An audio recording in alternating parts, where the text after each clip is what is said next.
Hello and welcome to episode 10 of Ask a DM, the D&D show where we take your questions and answer them with a guest DM. And today is going to be the last episode of 2021. I'm going to be taking 2 weeks off during the Christmas break and then we'll be resuming it back in 2022. So let me introduce you to the person who is going to be the last guest of 2021, and it is Flutes. Do you want to go ahead and introduce yourself for those of you who don't know who you are? For sure. So I go by Flutes on the YouTubes and on our website. My wife and I, Opal, maintain. We have a website, we have a YouTube channel. We kind of talk about anything to do with D&D. She likes to talk a lot about lore and kind of like real life stuff and applying it to D&D. Like if you watch her video about crafting magic items, someone really thought it was cool how she used like geoscience in relation to like the displacer beast and that sort of stuff. She's into that kind of stuff. And then I talk about everything from mechanics to running the game and just whatever. And we have a lot of fun talking about D&D. That's me, Flutes, and my wife, Opal. Our code names, I guess. Yeah, very nice. Has she read the Mistborn series by any chance? The Mistborn book series? I don't Do you remember. know? She's Okay. very familiar with it. I don't remember if she's read it. She reads a lot of books, so I forget what she's read and what she's just heard about. I have some friends who have read Mistborn, and so I'm familiar with the concept of like them eating metals and for magic. Yeah, it's really interesting. Maybe that is something we can talk about Yeah. in this stream.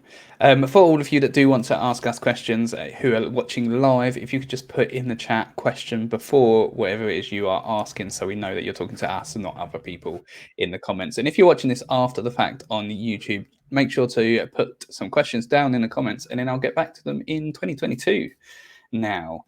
And I always forget to mention this part as well. I am actually streaming this on Twitch and YouTube. So I bring up the questions as we go along, depending on where people are chatting from. But just so everyone knows, I am multi streaming. So sometimes I accidentally will say stuff like comment on YouTube, and you can't obviously comment on Twitch. So people get confused.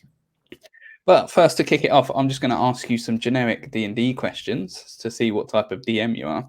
So the first one I always ask is, do you homebrew your own campaigns, or do you usually run modules?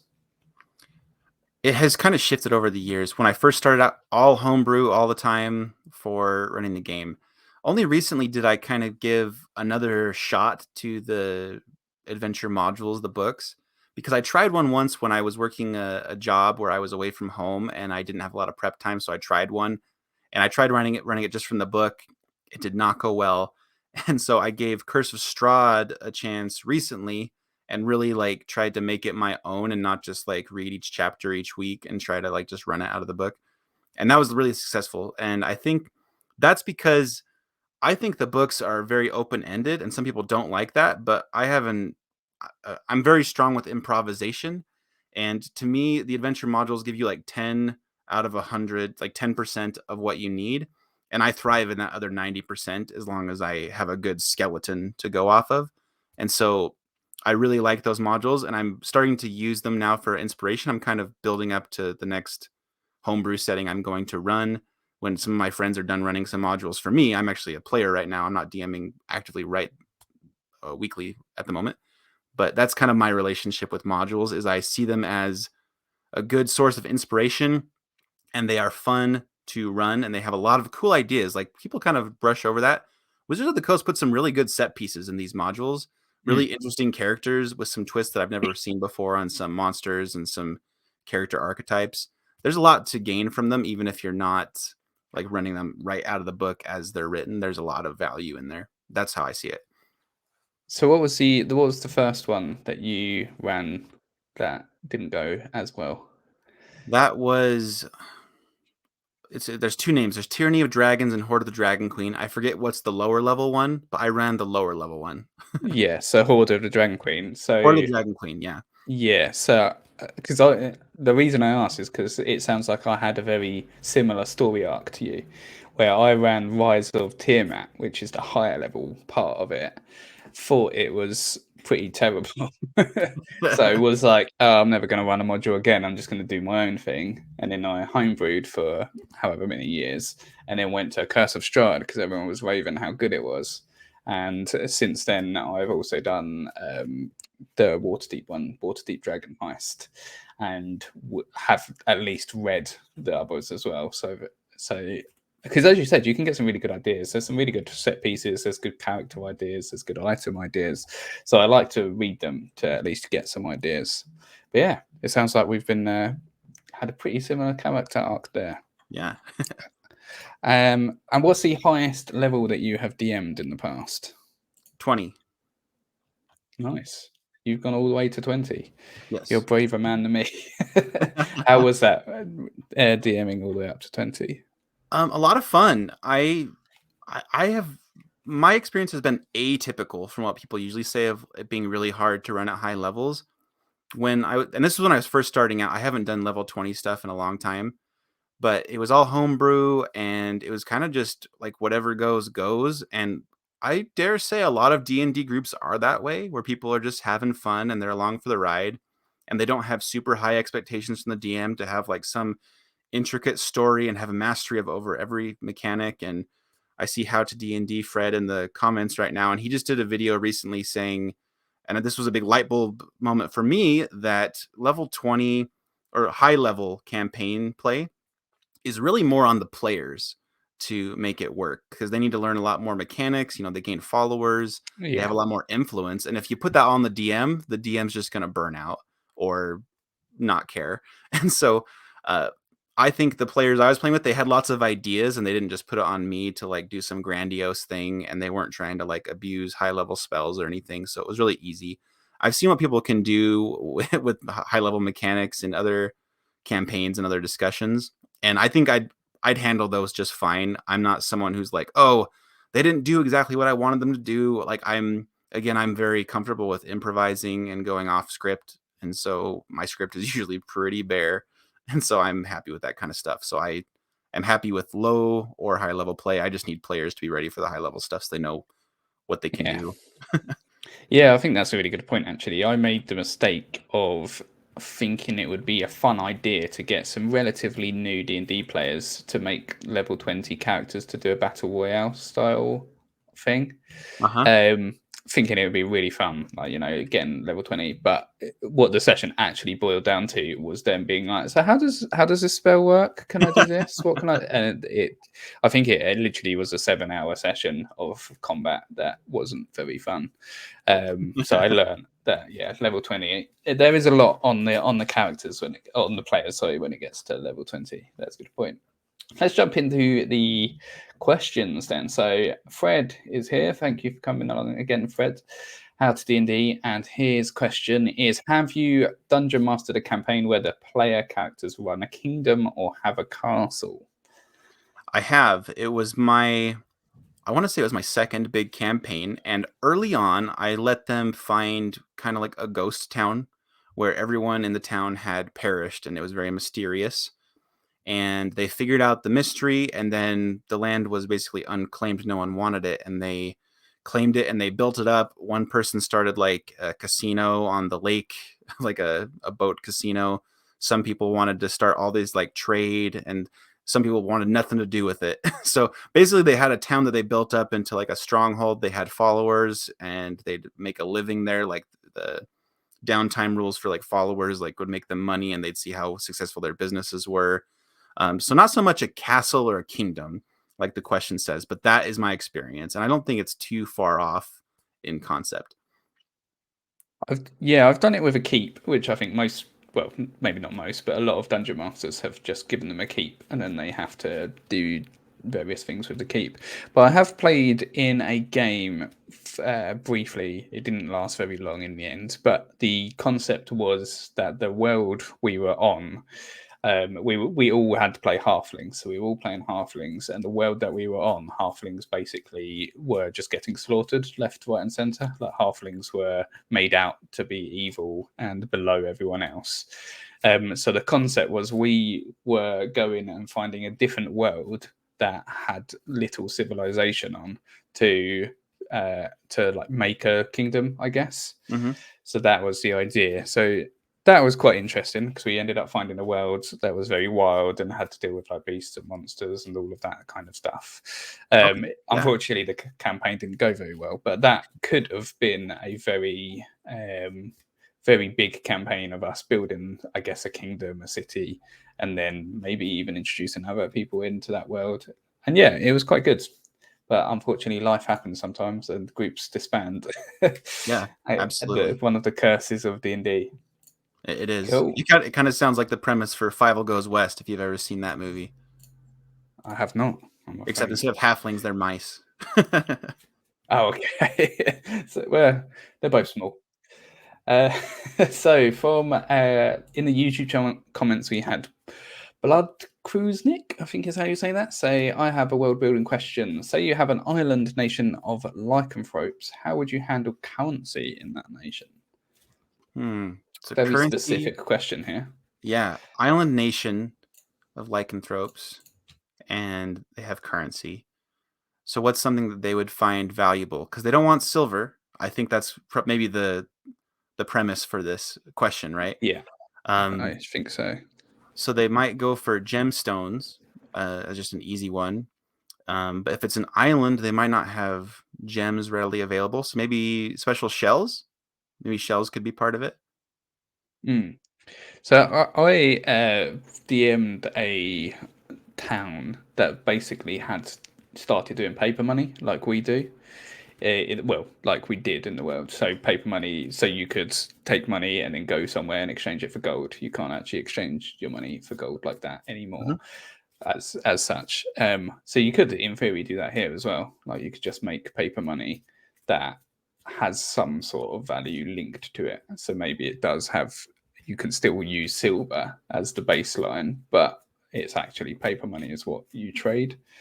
Um, I think there's nothing wrong in just not having currency as well. Like there's some quite interesting stories in media and different in films and books and stuff where currency's not yet been created.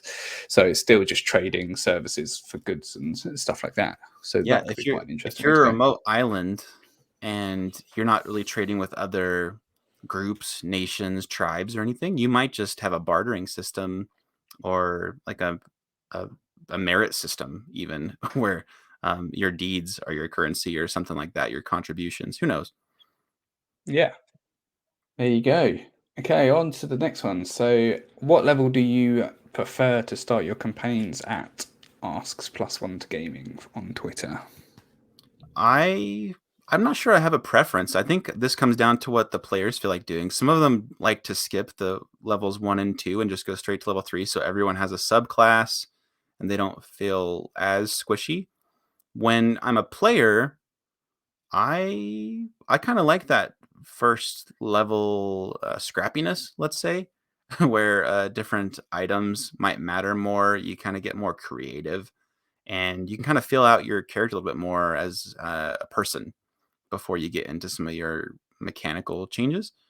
But there's some weird ones, right? Like right now I'm playing a beast barbarian and their whole thing is that they have a very interesting lineage that makes them transform and become bestial and different features. And so gaining that at level 3 is kind of weird. And so as Mm. opposed to like a sorcerer who is sorceress at level 1 or a cleric who is divine at level 1, having something innate to you and gaining it at level 3 is kind of weird. And so it feels right to kind of start those sorts of characters at level 3. So it's a big old, it depends on what characters feel like, not characters, what players feel like, and what characters are kind of suited to that makes sense. And then you just take it from there. Yeah, that's a good point actually, because I've had that happen twice now with Beastmaster Rangers, where they get their pet at level 3, but we've started at level 1. So I've done it once where they technically still had their companion at level 1. It just wasn't actually able to fight with them yet because it was too young or whatever. And then at level 3 was when you flip the switch. And then I did it the way as well where the companion was introduced at level 3, but that's a little bit harder to do while keeping the story. It makes sense in the story unless people are involved and understand they have to be at this place at this time or this is going to happen at this time. It can be a bit difficult. So yeah, you might just want to start at level 3. I think levels 1 and 2 are probably my favorite 2 levels. So I like starting there, especially for new characters. But I have tried 5 as well because I think that's a bit of an unusual one, but good to do with experienced players who just want to get straight to being able to do Fireball. Is basically what it boils down to, and be badasses. So yeah, but I would say 1 is what I prefer to start at. But as you said, it is down to the players a lot of the time or their views as well. Yeah, you can even start at Cool. not session, but level 0. I don't know if you've ever done that where they don't have classes yet. People have done videos and stuff about that, and my wife actually ran a game for me and a friend where we were that way, and it's really cool. So if you want to explore not being tied to your class mechanics and start out as just a person, that can be fun too. My camera has decided to refocus on my face, so sorry about Yeah. that. It will go in a second. Yeah, I was speaking to, I think it was the Bear Bard said that he is trying to put a digital product together to help people do the level 0 thing. Because I've never actually done it myself, but it sounds quite interesting playing a player that technically had no class yet and then finds their class. Can be quite an interesting little adventure as well. So yeah, sounds good. On to the next question, which is by Campion Wisteria over on Twitter. What questions should I ask my players so I can get feedback? And I think the premise for this question was, and what I've had before as well, if you just ask your players, oh, how did you find that session? You usually don't get much good feedback. It's usually like, yeah, it was good. And that's it. So what sort of questions could you ask your players to get the correct answers you want, I guess? Yeah. There's a two-parter to this. One is there's questions you ask the group as a group, and then there's questions you ask individuals.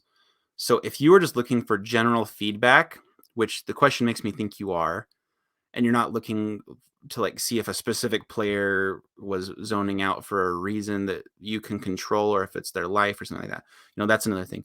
And so based on the question, I'm going to say you're just saying to the group, got any feedback? You could send it as an email, or you could do it in the session or whatever. But I recommend premising your question and say something like, hey, so we've been doing this for a while, and I really want to put in the effort to make this game as fun for you as possible. And I'm willing to be a little bit vulnerable and take some criticism, or think of it as feedback, whatever you want to call it. And you say that to the group first. So you say, I'm really wanting to make this game better for you. So anything that comes to mind, and then you say, are there any things that I've been doing that you think I could streamline, or that you'd like to see more of? That's kind of the thing, is like, have them latch on to something that happened in your game that they can say just more of that, or less of that. But then you might also get players who say, I want less shopping. And people say, wait, no, but I love shopping. And so there's like a conflict. And then you're like, but then you identify it, right? You see that there's a tension in different play styles. And that's good feedback too, right? Because then maybe you can help someone with shopping off the group game, maybe, or something. You can find different solutions. But I recommend premising your question to let them know what kind of feedback you are looking for. And I just gave an example. You could say it a lot of different ways based on what you need. And then just ask them something that they don't have to like. Don't ask something open-ended, I guess is what I'm saying. Like, if you say, what's something in our sessions that you really liked and you want to see more of, or what's like a plot hook that you're like really latched onto and you're eager to see how that goes. Because then it's like, oh, there's like an answer that they can give that it's still open-ended. Yes, it's not like yes or no, but they can latch on to something specific. You don't say, oh, what sort of DM style do you want me to adapt? Because then it requires them to like have studied DMing styles, and they're like, what? No. And if they're new players, they don't even know what to ask for. They're just like, oh, I enjoyed that combat against that giant. That really was scary, and we really came together. There's a lot of different ways you could go about it. That's how I like to get feedback. If I'm asking the group, whole different question if you're going like individually or whatever. Yeah, I think they meant the group just so they can improve. And you pretty much explained what my main point was going to be, but better than I would have. So I usually will ask for each player to tell me, say, the last 5 sessions, what's been one thing that's happened that has been your favorite, and then one thing that happened that's been your least favorite part of playing in the games. And I learned this because I used to do the open-ended thing, and it sort of took me a while to realize that players generally aren't as into D&D as DMs. I think I'm maybe getting some hate backlash on saying that, but because there's going to be players out there that love D&D. But even before I did any YouTube stuff as a DM, I was consuming loads of YouTube content to try and become a better DM, to learn law about this, to do this and that. I don't think players do that very often. I think they generally just want to turn up, have fun. They might look at some, how to play Rogue type of videos. So if you ask them, what do you like about the session, what do you like about my DMing as a whole, they might not really understand the fact that you have to do pacing and spotlight and stuff like that. So they're not going to be like, oh, I really like the way that you put the spotlight on in each of us. They won't understand that. So you really need to put it down to what actually happens in the session, like you said. So I really like this part when this happened. And then you, as the DM with more knowledge, you can then be like, oh, okay, so what they're actually meaning there is they like to be challenged. Or what they're actually saying there is they like role play that has consequences. And so then you can extrapolate that and then make yourself a better DM. I hope I explained that better. I felt like I sort of started waffling there. I think but great. There's one other thing I want to say that's a twist on the question. You don't always have to ask a question. You could put something in your session where you say, I'm going to just put this NPC in front of them and see, and start a timer and see how long they role play with them. And based on how much they role play, that might be very telling to you, or how much they try to role play. That might be very telling to you what kind of style they have or what they enjoy. Or you could try doing a random encounter if you haven't tried that, to see if they even care, if it's not based on the story. And if they don't care because they're like, it's just some random encounter, this has nothing to do with a story, it's just some wolves, and they're just like, can we just hurry through this? And they don't really care, they kind of start looking at their phones, then probably only do story-based stuff or stuff that hooks them in, and they don't just want like combat puzzles. There's a lot of different things you can do to kind of farm feedback from how they behave as well. That can also be part of it if you're very deliberate about it. Yeah, I think that's a really good point, actually. Not even asking questions. I think if you pay attention to body language and what players are doing when the spotlight's not on them, that can also be a part. So I've tried it in the past. I think there's actually a question related to this later on.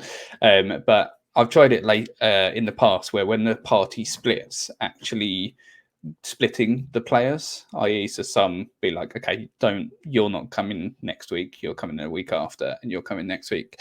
And I found that actually if you do get your pacing right, you do get your spotlight right, it's still interesting for the people that aren't there, because they're now watching a story that hopefully is interesting if you've made it correct. And I think that's another lesson I learned. So just watch the table and watch the body language. And if, say, the spotlight is on one of your characters, on one of your players, and 3 of the other ones are all on their phone, then this probably isn't a very interesting scene. So maybe change it up a bit, maybe do something else. And you can tell quite a lot just by how other people at the table are reacting to bits and bobs. So that's a really good point as well. Along with that, I know I'm getting a little off topic now, but when you split the party, some players actually enjoy having other players kind of like lead, let's say. So I'm usually like a big talker in my groups, and some people don't want to talk as much, and they appreciate that I kind of handle some of like the role play until there's like a role play that they really like and they can jump into. And so that's another thing, is sometimes it's almost like you've split the party even when you haven't, because some players are just kind of like observing what the other players are doing and they enjoy it. And I've asked those players all the time, like, hey, you were pretty quiet tonight. And they're like, oh, I had a blast. And I'm like, okay, but you were just observing most of the time. So it's almost like you did split the party. And so there's different play styles. And some people really don't mind watching and they're enjoying what other people are doing, while other people only enjoy it if they like have something to do with what's happening. It's kind of interesting. Yeah, definitely. I think that's a really good point, actually, because that I think that happens more than you'd think, that people are just happy to be there for the ride and not be the centre of attention all the time. There's quite a few players I've had. In fact, I'd say it's probably around about 50-50 for people that like to be in the spotlight and then people that like to be for the ride or lift others up. That's Yeah. another thing as well. There's some players that what they actually enjoy and get the most satisfaction from is teeing up another player's character to do something awesome. Which they're the best players because they're helping your story without you having to do as much. Yeah. So yeah, there's lots of different types of players, and just keep that in mind and watch them. Cool. We got another question from Fred. Oh, it looks like your webcam might have frozen. Are you still there? Me? I'm still here. Oh, okay, cool. Here, you look. Oh, you're back. Okay, your webcam I've been had having frozen for a second. internet volatility lately in my neighborhood, so hopefully, just wait if that happens again, and I should be here. Okay, perfect. So we've got another question from Fred at How to D&D. For higher level characters, do you prefer they use dice, phone apps, or automatic dice rollers, considering the player rolls so many dice? What is your view on this?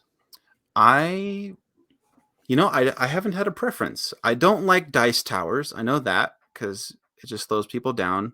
And I'd prefer they not use metal dice on my wood table. That's about all the preferences I have for dice. I find that no matter what they're using, it's more about how much they're paying attention. Well, that some of them really struggle with math, and so if they use an app, that can give them a total real quick. So to me, it's not about how many dice are being rolled. It's about some people really struggle with even just like adding up their 3d8. It takes them like 8 seconds to give me a total. And so if they're using Excel or an app or something, I'm totally keen on that. Especially playing online, it's nice that a lot of it's automatic. They don't have to add things up. It's usually just a button. But in person, I prefer practical stuff in person. I think it's good to use dice if they have them. If they don't have enough dice, then an app is really great, right? But it's so satisfying to hear like people rolling the dice and seeing those. That's just more fun than apps, I think. But I've used apps, I've used dice. I guess high level, that's my preferences.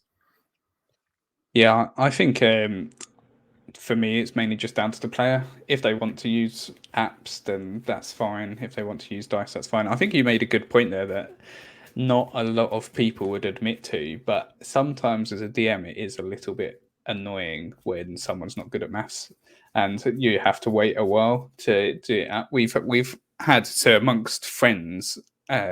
We've done it where if someone's not good at maths, we get them to sit at the table next to someone who is good at maths, and then that person essentially does all the adding up for them, which works quite well. But yeah, when you're doing a fireball and which is you only have to be level 5 to get that, and you're rolling 8 dice, and the person is taking ages to work out what that actually adds up to.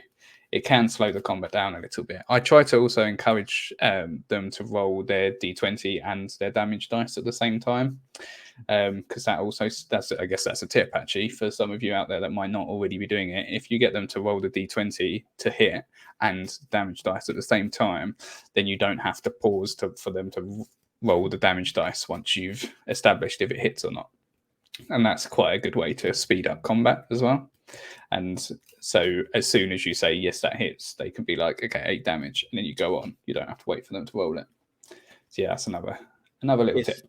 Yeah, if you're okay with it, sometimes you can tell people what an AC of a monster is or what the DC of a saving throw they're making is, so that they don't have to give you a total and then you say whether they pass or fail. You just say, roll a wisdom save, DC 18. And everyone's like, oh, it's 18.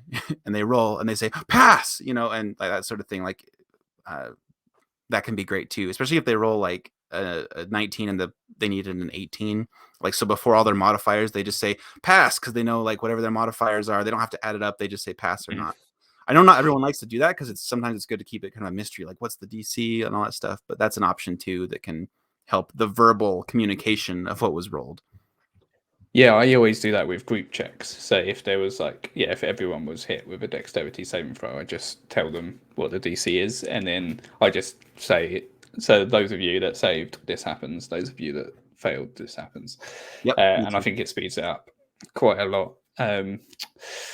There's something else I thought of when you were talking about, but I've forgotten it. So we'll just go on to the next question. If it comes back to me, I will say it again. So we got from Ran Jardar over on Twitter. Other than the base Divine Smite, what smite is your favourite?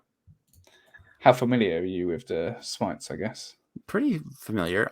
Is it Wrathful Smite, the one where it requires a check instead of a save after the initial one? That's pretty cool and makes it more likely to succeed for a longer time.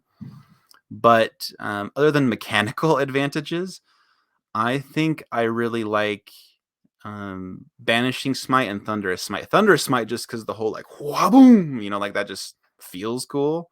And then Banishing Smite of like almost like that you shall not pass sort of feel to it. But instead of pass, like you shall not be here, and you just bop them into another dimension. Like that's pretty cool. Yeah, I think they're two good shouts. Mine was going to be Thunderous Smite. I think, as you said, it's just an awesome feeling to put your chuck your hammer down or whatever it is, and then it knocks them back as well. I think so. Yeah, they just go flying, and it's just a really cool moment for a lot of people. I had a really cool moment in a campaign I DM'd ages ago, where they did that off of a cliff to a bad guy. So Yeah. it's Thunderous Smite, and then they went flying off a cliff, which moments like that are that's what D&D is all about. That's what makes D&D better than video games in a lot of ways. So, yeah, exactly. That's cool. Okay, we got the Lone Colossus over on Twitter asking, what is your go-to utility spell that is not a cantrip? Dream. I love the dream spell. Oh, okay. That's an unusual one, actually. I don't think many people would say that. You should watch my video about it or read my article about it. Either one. You'll see why I like it so much. But that's my go-to utility spell. Very nice. Down in the description as well is all of Flute's details, so you can click through to his website, to his YouTube channel, Twitter, all over the place. So just go down in the description. I forgot to mention that earlier, so thank you for, for reminding me with that. Okay, I really like the image spells. It's a silent image and major image. Illusions. I think if you've got a DM which is willing to play off of your creativity, they can make some really cool moments. There was one campaign where someone basically the encounter got out of hand, the guards got involved, and all of them but one had been arrested, and then the one person had managed to use a silent image to hide somewhere that they weren't ever going to find them, and then it sort of became a little. So the rest got taken into a prison, and then it became that one person now trying to break into prison to break them out, and it was just a cool little moment because me as a DM allowed the creativity. I know a lot of people don't know how to deal with stuff like that because it's hard to determine sometimes. Is that realistic? Would guards see that? Would they not see that? And stuff like that. So it can be quite hard, but I really like the illusion stuff. I think you can do some really fun stuff with illusions in D&D if you allow it. I would allow it. It's the point, right? They're fun. Yeah, exactly. I think, unfortunately, they can be quite difficult to deal with because there's not set mechanics with illusions a lot of the time. But it's just something you sort of have to get used to, I think.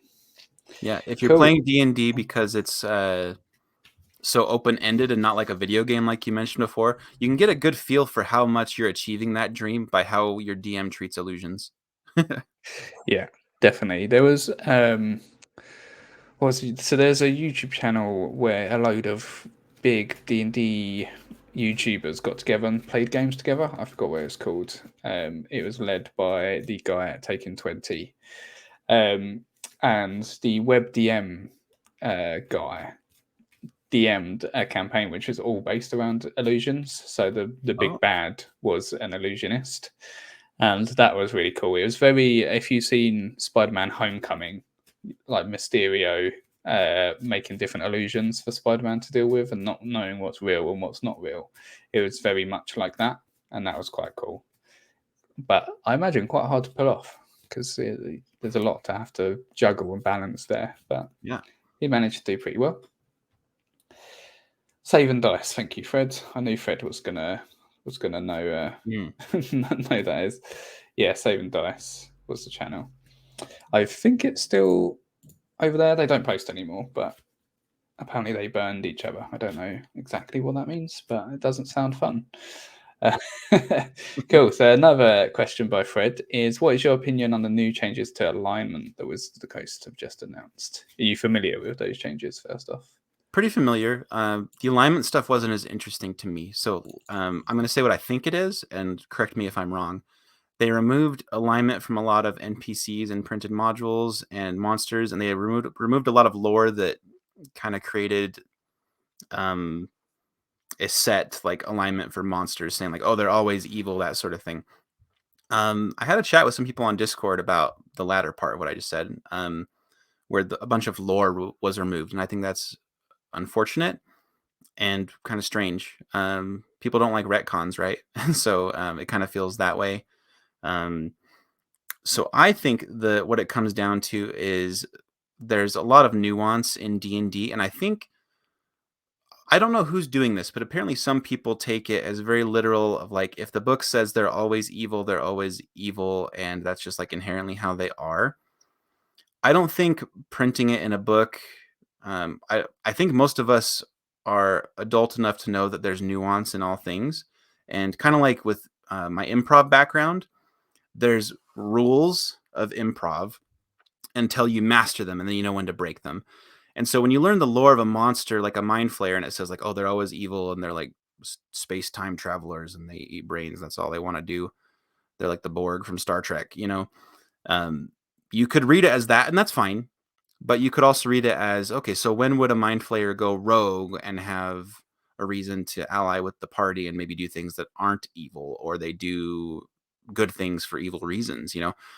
And so that doesn't really bug me. I'm not someone who relies too much on books anyway. I kind of mentioned that before. Like when I run a module, like to me, 90% of it is made up anyway when you're running it. And so to me, it's weird that they are kind of like redacting all these things. I don't know the purpose. It might just be logical. I know Indestructible Boy made a video about it, and it's in my queue to watch, and I haven't watched it yet. So maybe I should have watched it prior to this question, and I'd have a better answer, because he probably would have summed it up really well. But my take on it is, I'm stuttering. I'm already not tied to what's in the book, and so I don't mind it. But I do like the erratas that clarify rules. But like lore stuff and redacting things, that's weird. But if they think it was problematic, then great. I thought it was cool that the drow, it's clarifying not all drow are the same. There's like certain ones from Menzoberranzan, and that's how they are typically. And so if they want to say that explicitly, cool. But redacting all the stuff about the Yuan-Ti, I really don't like that, because I love Yuan-Ti and that they're like emotionalists and stuff. I played a Yuan-Ti Half-Blood character, and it was really fun to explore being not emotional and figuring out how their place in the world would be when the Yuan-Ti were fallen. Like that was really fun for me. And so removing that, I'm like, people are missing out if they don't read that. But I already had the book, so I always have it forever. So yeah, I think I'm in the same boat where I struggle to understand the thought process because I already break the rules, as you put it, I guess. Like, I don't think I've ever read a monster's alignment. Actually, full stop. I was going to add more to that. I don't think I've ever read a monster's alignment because in my head, if I read like the Mind Flare description box, I'd be like, oh, this is really cool. I could use them in this way and that way and this way and that way. yeah, I don't really care if the book says they're all evil. So maybe it's a good change for like new people or people that don't understand D&D, maybe younger people, people who are like in their teens who are just picking it up, and maybe. But yeah, I'm in the same boat as you. I'm a little bit confused as to why it happened. I don't think it needed to happen. I don't think it's a bad thing it happened. So I think yeah. because I ignore it so much in the book, either way it's the exact same to me. So if it says it or it doesn't say it, it doesn't actually matter because the monster is the monster, and I'm going to use it however I want to use it. Yeah. Maybe they only did it because good and evil is so subjective, and they philosophically didn't want to keep printing it. Or maybe it's because Taliesin from Critical Role once said he hates it, and they were like, he does? Maybe they changed it just to his preference. I don't know. Yeah, maybe. Yeah, that's a good question though. It's an interesting topic, and I guess we'll see how it progresses throughout the next books and how they'll change the lore in the future. Yeah. Cool. So if you are getting value out of this video, I'd really appreciate it if you gave it a like so more people could know about Ask a DM and get their questions answered, because that is what the mission is here, to try and get people who are struggling with their D&D games to get help from us. So that would be awesome. Okay, so on to the next question from Twitter. So this is from King Alex NDR, who asked, what are your thoughts on doomed parties in one-shots? So I think by this he means that from the beginning you plan to kill them. Or maybe not necessarily kill them, but at the end of the session something happens where that party's dying or getting exiled or something like that. Two parts. So I know that some people can enjoy those, or at least they say they do as players. And so I have some friends who had a one shot where it was kind of an offshoot of their main campaign, which is a fun way to do one shots, by the way, of like explore events from your setting in the past or in the future. Maybe players have heard about. It's like, oh, now we're playing characters in that event retroactively. But wait, didn't everyone die in that event? You know, it's kind of like Rogue One, where everyone's going to die, but you don't know how. And that can be fun for people if that's like the premise. But if you just remove their agency, bad. I think that is not what you want to do, because D&D is all about players being able to make choices that affect their fate. And so if you just say, oh, I'm going to do one shot and I'm going to kill them, that premise I would say is poor and ill-conceived. If you say there's a good chance they will die, I think that's fine. I'm all about peril. Like I have a video about how I need to feel like there's peril and high stakes in my D&D games. If I feel like I can't have my character die, even if I try, like I just don't care anymore. But if I don't feel like my character's choices matter, which is part of it, like I said, if I do things that would get me killed, I think my character should die. That's part of player choice. If I do things and it doesn't matter if I choose A, B, C, whichever door I pick, and I'm just doomed to die, but the premise is I should be able to try to survive and try to succeed or whatever, I'm not going to enjoy that. And especially if it ends with like a 2-hour combat where you win and then all of a sudden like the lights flicker and all of us die, or what a waste of time. That's what I think. So I think it's fine to die in a one shot. That's probably one of the best places to die because you're not like investing in a character for a long campaign. But a doomed one shot where they don't really know that's the premise, or like there's a very high chance of them dying and you're not going to give them a chance to get out of it, like, yeah, that's my thoughts on it. Yeah, I agree. So I've run one shots which have been, and from the get-go they've known that this is going to be very hard to survive. Like you can survive, it's not you're 100% going to die, but you know you're fighting a pit fiend and you're not the level to fight a pit fiend at the end. So it's probably not going to go well for you unless you get creative. I think for a one shot, it's probably fine as long as your players are fine with it, and that one shot isn't connected to anything else. I want to bring up your point there actually, because I think that's a really valuable point for people who run campaigns and then one shots alongside every now and again. If you can make that one shot in the campaign world and somehow affect the campaign, that blows your players' minds. I've done that a few times now, where they've played characters and then they've come across that situation or those characters later on. One recently was it was actually quite interesting. So they went the one shot, they went and basically there was a puzzle dungeon, I guess is the way to put it. So that was the one shot, and then later on the players in the campaign came to that puzzle dungeon, but it had already been cleared out by themselves as different characters. And that was quite interesting as well, because there was a sort of a little them chasing themselves situation, because they needed what was in the puzzle dungeon to continue. So they then had to find out where their own characters went after that and stuff like that. So that's quite interesting. So yeah, I wanted to bring up that point again because I think that's a really good point actually for people who run campaigns and one shots, that you can have them coexist and make it nice and fun. I've got a question from Fred again here for How to D&D, which I'm not going to be able to answer. So it's your opinion on the silvery barbs in the new Strixhaven book. And I have seen all the hub on YouTube and Twitter and everywhere about how apparently overpowered it is, but I have not looked at it. So I don't actually know what it does. Have you? I have. I've given it a lot of thought. Most groups, it does not matter because most players aren't running like optimal D&D, and they're just kind of there for whatever, and they probably won't even pick that spell because it doesn't do damage. And so, or at least not direct damage.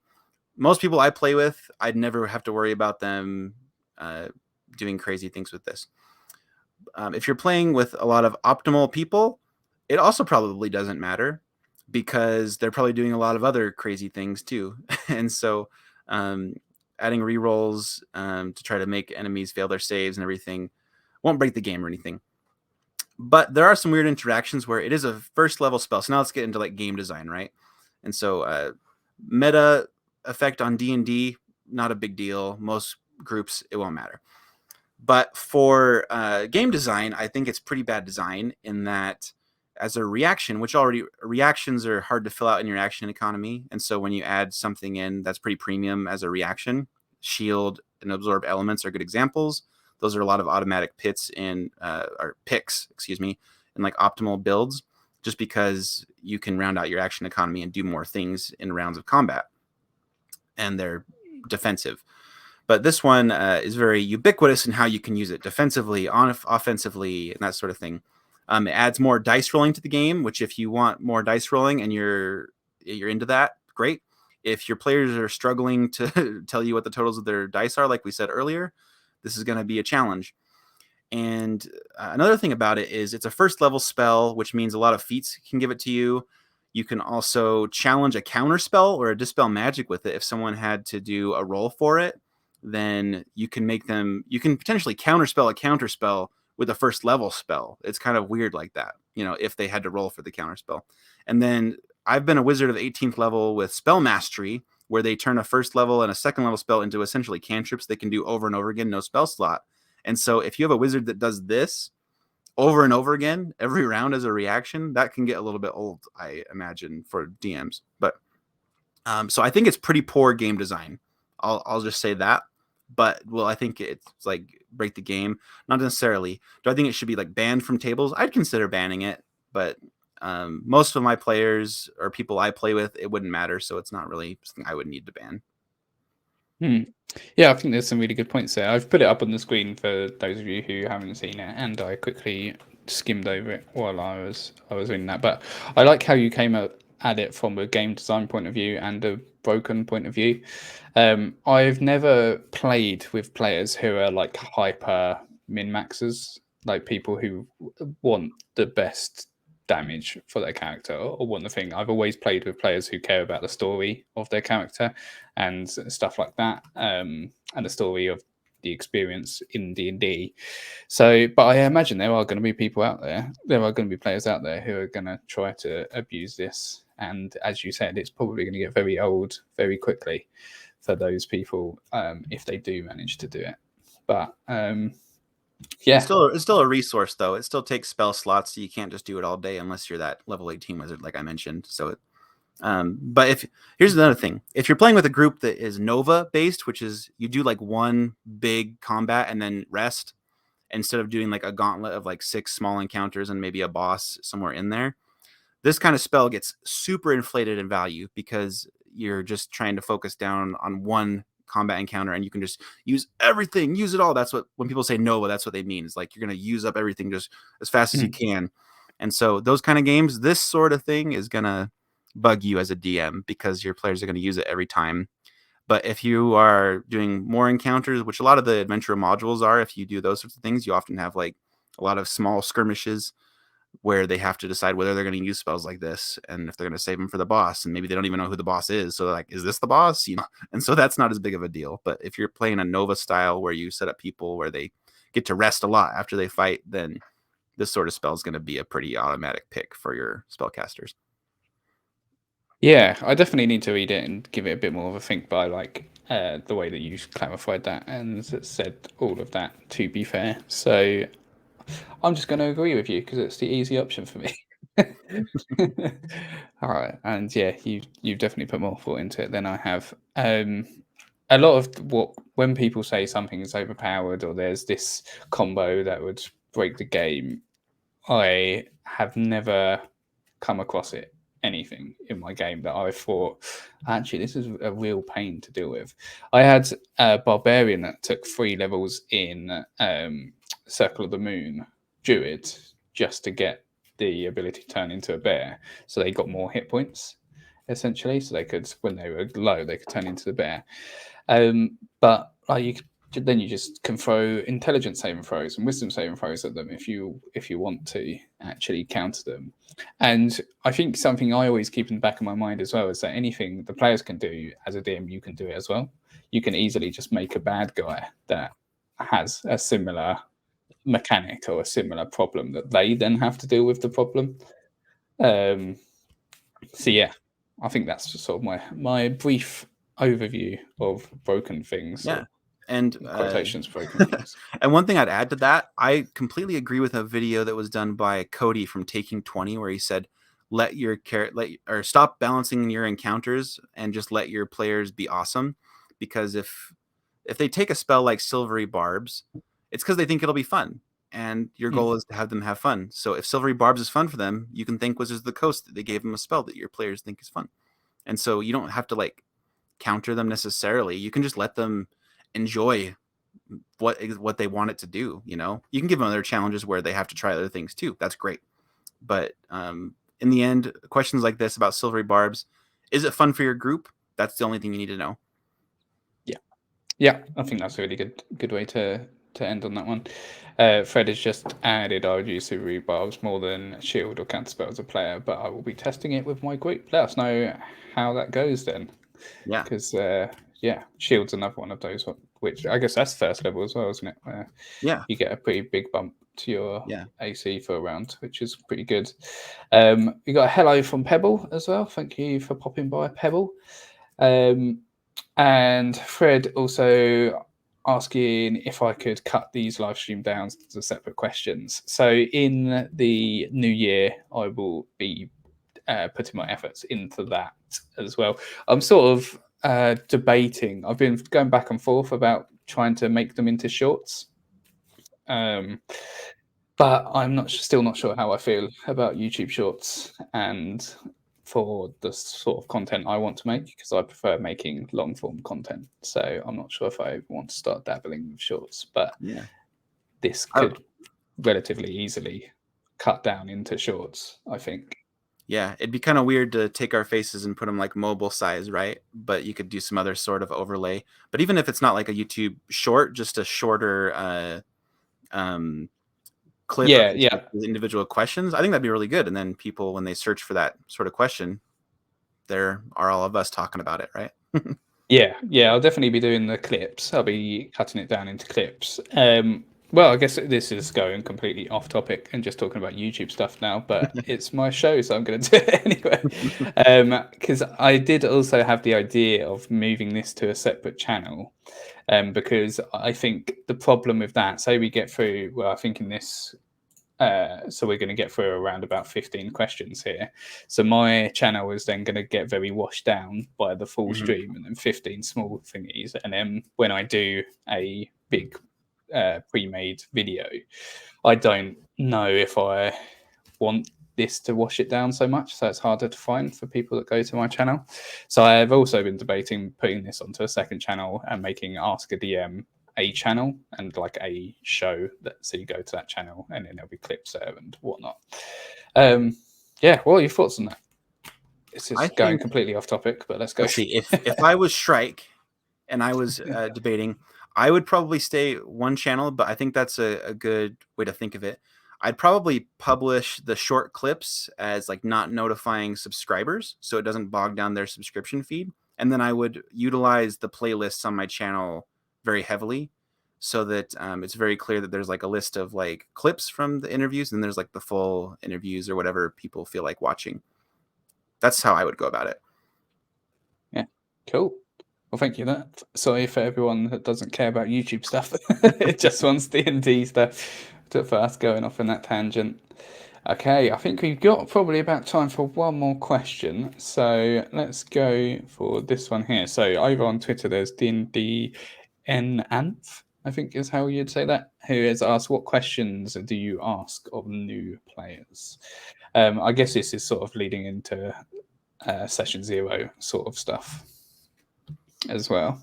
Yeah, tough question. I think a lot of people make this sound really easy, session 0 stuff, but I've done a lot of session 0s, and I can tell you they are not as easy as people make them sound. People often don't know what they don't know, so they can't really tell you until you're 10 sessions in, and you don't always know what to ask. And so, great question. What questions do you ask of new players? New players, I've taught over 50 people how to play D&D 5th edition. I added them up once. And so usually I just ask them, do you want to play D&D? And that's about it. And if they're a new player, I think that's a cherished time where they're not bogged down by mechanics. And so it's all about just, do you want to play D&D? And then when they want to play, what kind of character do you want to make?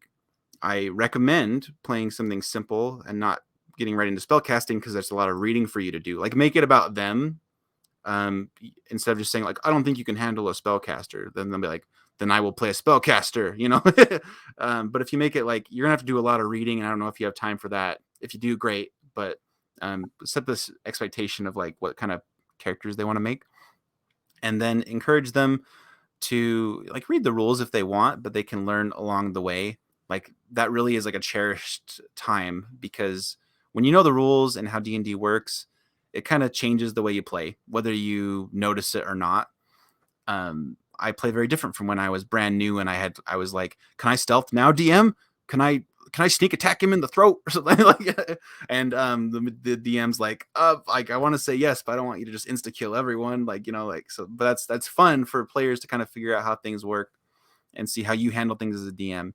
So I guess back to the question: do you want to play D&D? What sounds fun to you? When can you play? That's how I feel.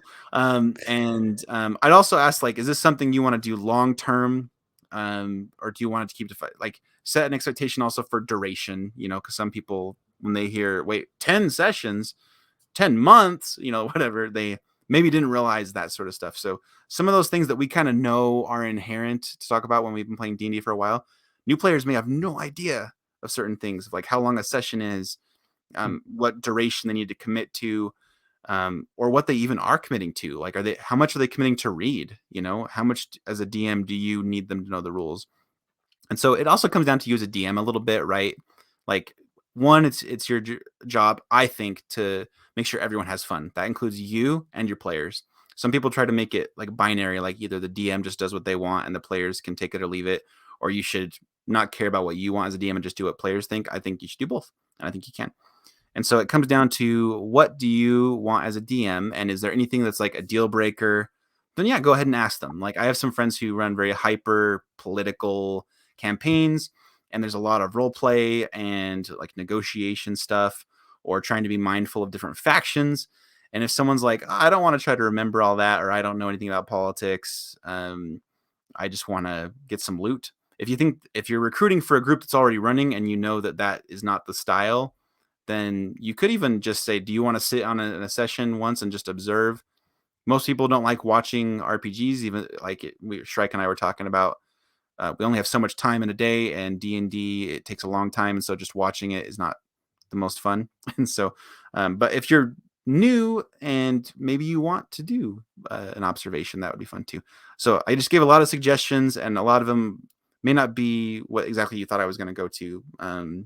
But I think those are the high level, like, questions you should be asking these people, because they're usually your friends. But if they're strangers, You can ask different things, right? There's a lot of question marks behind what kind of questions I would ask a player.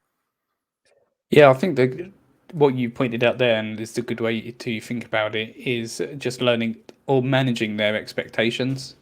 I think is what you need to do with whatever questions it is you ask that you're asking of them. So yeah, how long are the sessions? When do they need to turn up? What is how much reading do they need to do?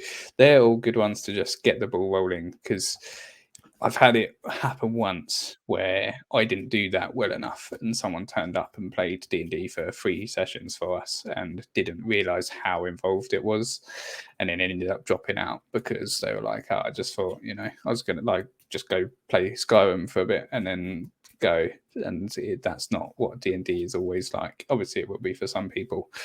Just to finish it off as a bit of an extension to this, because I think this is something that new players struggle with as well.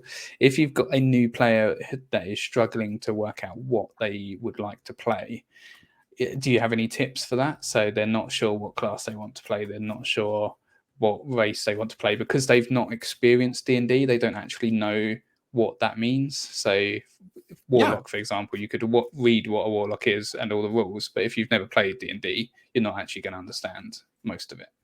Yeah, so there's a few things with race and lineage. You could say, do you want to explore the nuances of being a different kind of race and how they fit into the world, or do you want something kind of that you don't have to worry about and you'd rather focus on other things? Because maybe they just want to play a human. Maybe that's just simple. It's something they are a human, they understand it. That's fine. If they want something more nuanced, then you could say like, oh, like then you can go into like how the races will fit into the setting or whatever world you're running and what their uh, details are. And then there's a lot of D&D races now too. So you could say, do you want to be something kind of anthropomorphic?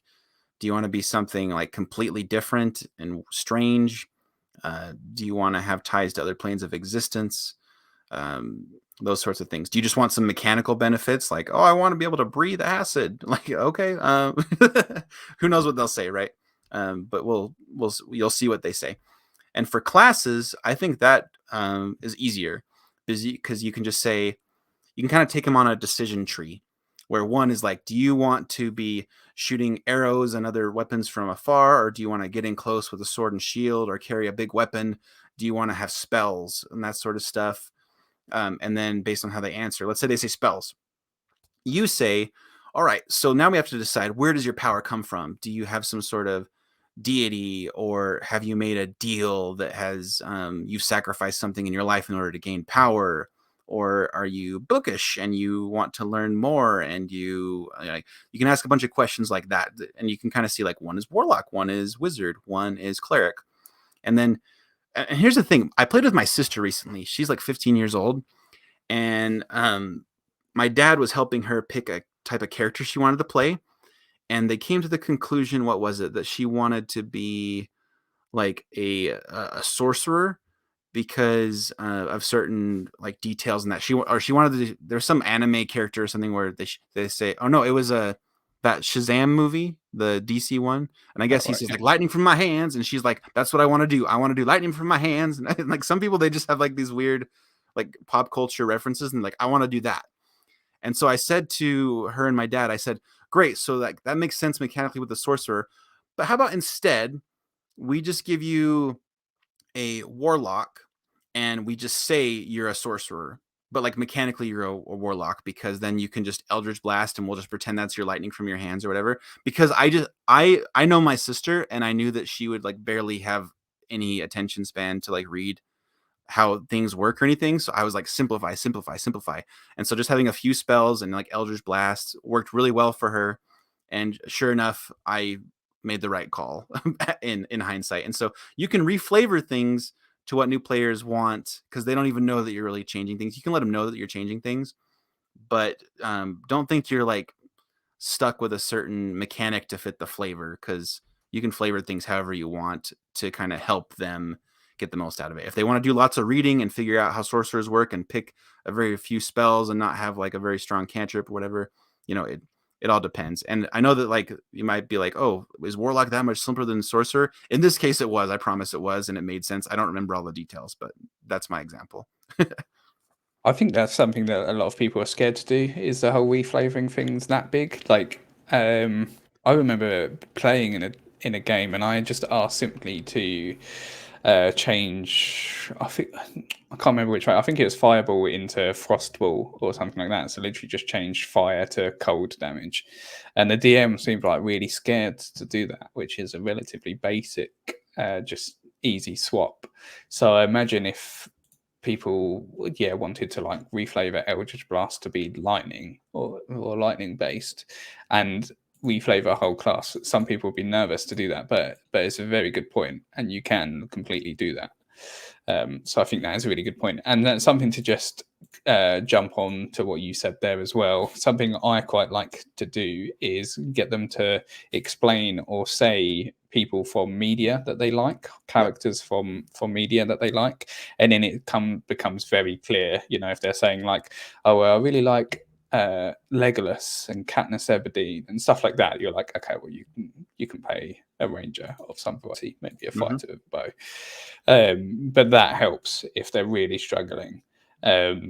But I think actually what you said there about the classes, about taking them down sort of, I guess you could even make a flowchart, which is like, do you want to be melee or range? Do you want spells or no spells? Do you want holy spells or arcane spells and stuff like that? You could literally just walk them through a flowchart, and I'm sure there's already some out there on the internet that exist.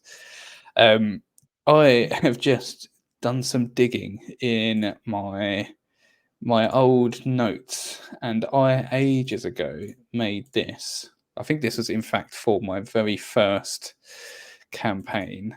I made this, which is just a very. Oh, I've just got rid of the thing now. Haven't I? One sec. I moved it to my other screen and it was gone. And it was just a very, very simple spreadsheet, which really has very little details, just to let people know what it is from a very overview level. Here's So the it's like, options all in one place.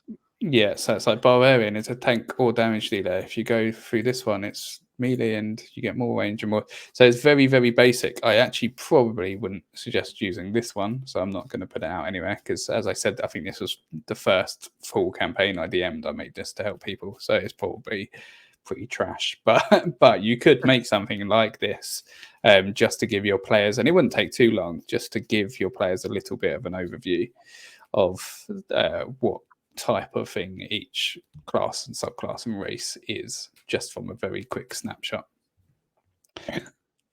But there you go. So thank you for coming. I hope you enjoyed yourself. There's some really good questions there actually, and Fred is always here to ask the good questions as well. So thank you for coming again, Fred, and asking all the questions. If you want to go ahead and let everyone know where they can find you, Flute, as well, that'd be great. Yeah. You can find me at flutesloot.com. That's where Opal and I and a few other writers just write different articles for D&D. That's where I got started. Started doing YouTube about a year and a half ago. You can find the Flutes Loot YouTube channel. You can also find us on Twitter and Facebook, all those things. The best place to talk to me is leaving a comment on flutesloot.com or on one of our YouTube videos. That's where I get the most dialogue and I'm the most responsive, I'd say. You can also find us on Redbubble. Opal does a lot of designs. I've got one behind me here of Strahd von Zarovich, is kind of like a chibi style. She does a lot of stuff like that, and she's probably got more than 100 designs on there. It's a lot of fun, and it's the holiday season, so if you need a D&D gift, maybe go look at her stuff. And I guess we are on Instagram too, but we don't do a lot with it. That's where we are. Amazing, thank you. I just noticed as well that over on Twitch we have just been raided by the Red Sage, which is very kind of you, but I'm just about to end the stream. So that's very bad timing, but thank you very much for searching for us in the D&D category and raiding us. But yeah, we are going. This is a DM Q&A session that we do each Sunday. So yeah. And yeah, Pebble says the wolf skull has ear bones, and it's totally true. It makes it look better though, doesn't it? It makes it look more vicious. You can tell what it is. Yeah, definitely. Okay, well, this is going to be my last show until the new year. So I'll see you all in 2022. It will be every Sunday at 9 p.m. GMT. I don't know where that is over in America time, because America time confuses me because there's different time zones for all of you watching over in America. Thank you so much for coming. Everything is down in the description if you want to go and find Flute Salute over on YouTube. So just go down in the description, click through to his channel on the website, and look at all of his content. And thank you for everyone who has asked questions this year. This is 10 episodes now, and it has been a lot of fun collaborating with other YouTubers and answering all of your questions. So it has been great. And yeah, I'll see you all in the new year. So see you later. Yeah, and thanks for having me, Shrike.